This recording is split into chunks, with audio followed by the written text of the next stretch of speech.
Assalamualaikum warahmatullahi wabarakatuh. Alhamdulillah, hari ini kembali bertemu dengan Anda dalam channel Bin Affan.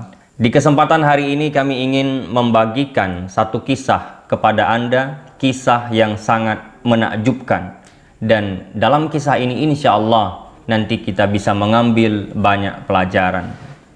Saudaraku, dikisahkan, ini diriwayatkan oleh Ibni Abi Dunya dari Wahab bin Munabbih. Beliau berkata, dulu pada masa Bani Israel, ada dua orang lelaki yang ibadahnya sangat luar biasa, yang ibadahnya sangat kuat kepada Allah Subhanahu wa Ta'ala. Saking kuat dan gemarnya ibadah dua lelaki ini, maka sampailah derajat mereka hingga mereka bisa berjalan di atas air. Ketika mereka dua lelaki ini berjalan di atas air, faizan, tiba-tiba ketika itu, faj'ah, tiba-tiba mereka melihat seorang lelaki, dan lelaki ini dia bisa berjalan di atas angin. Tadi dua orang berjalan di atas air, dan tiba-tiba melihat satu orang yang bisa terbang di atas angin, bisa berjalan di atas angin. Maka dua pemuda ini bertanya kepada orang yang bisa berjalan di atas angin tersebut. Pertanyaannya adalah, ya Abdullah, bi ayyi syai'in adrakta hazihil manzilah. Wahai lelaki, apa yang kamu lakukan sehingga kamu bisa mencapai derajat yang sangat tinggi itu, bisa berjalan di atas angin? Bisa Anda bayangkan, orang yang berjalan di atas angin mungkin dia bisa berjalan kemana yang dia inginkan, dia bisa berjalan. Kenapa? Karena angin bisa menerbangkannya.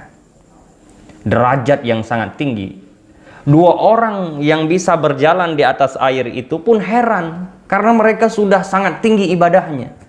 Sampai tinggi ibadahnya itu mereka bisa berjalan di atas air, ternyata ada yang lebih hebat daripada mereka. Ada yang lebih hebat daripada mereka, yaitu seorang lelaki yang bisa berjalan di atas angin. Sehingga mereka heran dan bertanya, apa yang dia lakukan sehingga bisa mencapai derajat itu. Maka saudaraku, lelaki itu menjawab. Apa jawabannya?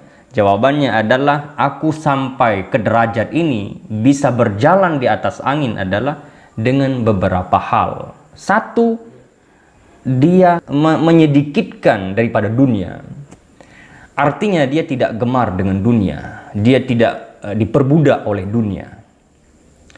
Ya, ternyata menerima apa adanya dari dunia ini, menerima qada dan qadar Allah kepada kita, itu ternyata punya rahasia. Apabila kita memang benar-benar lillahi subhanahu wa ta'ala.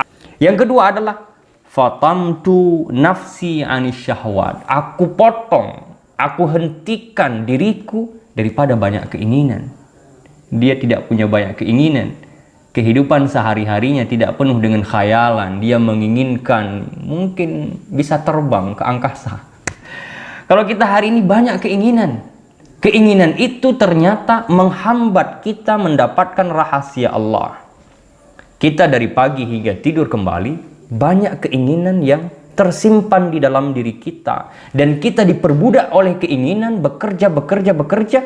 Untuk apa? Untuk mewujudkan impian dan keinginan kita. Nah, orang yang bisa berjalan di atas angin ini, menyedikitkan daripada dunia, dan dia potong dirinya daripada banyak keinginan. Yang ketiga adalah wa kafaftu lisani, dan aku padai lisanku amma la ya'nini, daripada sesuatu yang tidak bermanfaat. Artinya tidak banyak bicara, tidak berbicara yang tidak bermanfaat. Dia bicara apa adanya, bicara yang penting-penting saja, yang tidak penting dia abaikan. Dan waraghabtu fima da'aitu ilaihi, dan aku gemar ya pada barang-barang yang diserukan akan aku kepadanya barang. Apa yang diperintahkan kepadanya, maka dia gemar. senang, bergembira apabila sudah tiba waktunya salat misalnya. Sudah waktunya dia menunaikan perkara-perkara yang wajib. Dia itu senang, bergembira. Sudah bisa memenuhi apa yang diwajibkan, apa yang diserukan kepadanya. Dan yang terakhir adalah amalan dia ini sehingga lelaki ini bisa terbang di atas angin adalah walazimtu as-sumta, dan aku lazimi diri akan diam. Diam.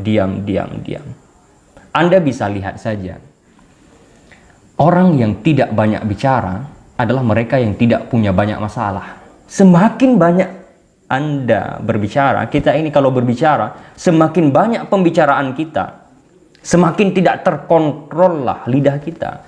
Ketika lidah kita tidak terkontrol, lidah inilah pemicu dan pembuka berbagai macam masalah.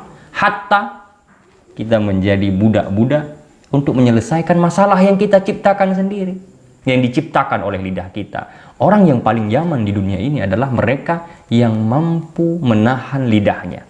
Falau qasamtu, maka jikalau aku bersumpah, maka benar-benar Allah akan penuhi sumpahku, katanya. Wa in sa'altuhu a'tani, dan jika aku minta akan Allah, Allah akan berikan. Derajat yang mulia, derajat yang sangat tinggi. Apabila dia meminta, maka Allah akan ijabahi doanya. Inilah amalan-amalan sehingga orang itu bisa terbang di atas angin. Dan ini jelas, saudaraku, kelebihan-kelebihan perkara ini. Pertama tadi adalah bagaimana dia tidak gemar kepada dunia, tidak diperbudak oleh dunia, tidak punya banyak keinginan terhadap dunia. Yang kedua, dia putuskan keinginannya, dia tidak diperbudak oleh keinginan. Ini adalah konsep-konsep kebahagiaan. Konsep-konsep yang apabila kita menjalani hidup semacam ini, maka kebahagiaan adalah milik kita. Hari ini, orang banyak masalah itu bukan karena mereka lahir dari keluarga bermasalah, tidak. Kadang dia lahir dari keluarga adem, ayem, bahagia, tetapi yang membuat dia bermasalah adalah hanya lidahnya. Berapa banyak hari ini orang di penjara karena lidahnya tidak mampu dijaga. Berapa banyak hari ini kita tidak tenang hidup karena kita ceplas-ceplos dalam berbicara. Berapa banyak orang tersakiti sehingga mereka menyakiti balik kepada kita. Kenapa? Karena lidah kita tidak bisa dikontrol. Pemirsa, di mana saja berada, saya kira sampai di sini kisah yang diriwayatkan oleh Ibni Abi Dunya daripada Wahab bin Munabbih. Dua orang yang berjalan di atas air bertanya, amalan apa yang dilakukan oleh seseorang sehingga dia bisa terbang di atas angin. Ada beberapa hal tadi kita ingat, kita ulang, kita terapkan dalam kehidupan. Insya Allah, biiznillah, kita akan aman, bahagia, tentram fit dunia wal akhirah. Dan pasti, insya Allah, pasti apabila Anda dan kita ini menjalani konsep ini, kita akan mendapatkan rahasia-rahasia yang tidak didapati oleh orang lain. Kita tidak mengharapkan bisa terbang memang, kita tidak mengharapkan bisa berjalan di atas air, tidak. Tetapi paling tidak, bila kita menerapkan ini yang diberikan oleh seorang yang fi zamanil ghabir, pada zaman dulu dia bisa terbang di atas angin, paling tidak kita akan diberikan rahasia oleh Allah Subhanahu wa Ta'ala. Bisa jadi ketenangan, bisa jadi kebahagiaan, bisa jadi kemakmuran, bisa jadi membuat kita bahagia fit dunya wal akhirah. Sampai di sini, di mana ada kekurangan, kisah ini kami bagikan hanya untuk kemudian kita bisa mengambil pelajaran, bukan hanya sebagai lelucon saja, tetapi semua kisah itu ada pelajaran. Semoga kisah pada hari ini memberikan pelajaran kepada kita. Mohon maaf atas segala kekurangan. Terima kasih atas segala perhatian. Sampai jumpa. Assalamualaikum warahmatullahi wabarakatuh.